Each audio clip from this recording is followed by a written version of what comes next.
some. I made it back to my office and sat down behind the desk. I should go legit, I thought. Clean the joint up, get a couple of landlines, maybe a brass nameplate for my desk, and a sign for the door, Palace Security. That had a nice ring to it. I poured myself some bourbon, and then I poured my plant some water. Palace Security. What do you think, plant? It was probably just a breeze, but the plant bobbed its leaves, yes. There was a knock at the door. I shuffled over and peered through the peephole. Eddie was alone, standing there in the hallway in his black suit and skinny tie. The peephole gave a fisheye effect, making him look like an album cover from the early 90s. I fumbled with the locks and swung open the door. "There's a guy downstairs to see you, Jack. Says his name is Marcus." I followed Eddie down the stairs. Marcus was pacing at the front of the restaurant. He was agitated as all hell. "You were right, man.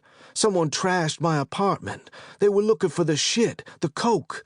Gotta be." A family of diners was giving us the eye. "Let's go upstairs," I suggested. Inside my office, Marcus was noticeably calmer. He stopped pacing, but was still tugging on his shirt sleeve. "You want something to drink?" I asked. No, thanks."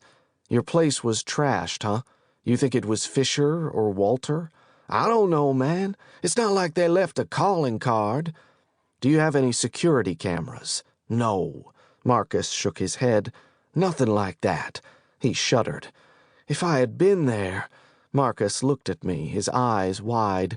"Man, I gotta get out of here." I nodded. "I know a place."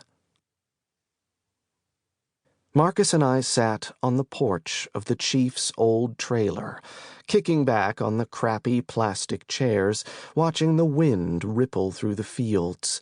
3 dark shadows were moving in slow, lazy circles above us. Marcus tilted his head back. "What kind of birds are those?" "Turkey vultures." Marcus looked worried. I smiled. "Don't worry. They won't eat us. They're just checking us out, making sure we're not dead." Marcus smiled. "Not dead yet." He leaned back and turned his face to the sun. "Man, it's nice out here. You live here?" I shook my head.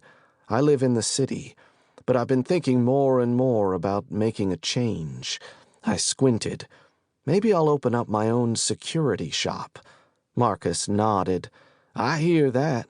I got family in Halifax. I might move out there someday, buy my own place.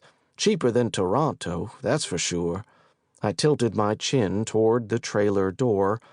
"You want a beer?" "Nah, no thanks." Marcus smiled. "I quit drinking a few years back. Figured I'd drank up my lifetime supply. Back before I quit, I went to the doctor about these headaches I was having, and he ran all kinds of tests. My head was fine, but the tests flagged my liver. Doc said my liver was high functioning. I thought, shit, sounds good to me, like my liver was an honors student or something. But nah, turns out high functioning is bad, at least when it comes to livers. It was working overtime, struggling to flush out the toxins from all that booze I was guzzling." He shrugged. "I miss it sometimes. Drinking can be fun, you know? You go out, you see friends, you meet people, random shit happens. One minute you're sitting in the bar with a beer in your hand, and then bam! Next thing you know, you're at some loft party and the music is bumping and there's a clown show going on with trapezes and shit. And then the girl sitting next to you whips off her top." Marcus chuckled. "That's what I miss the most.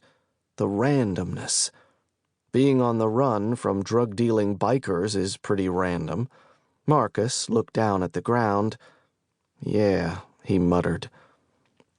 I wanted to stand up, walk into the trailer, and grab an ice-cold beer from the fridge, but I didn't want to drink in front of Marcus. "How do you meet Melody?" Marcus smiled. "We went..."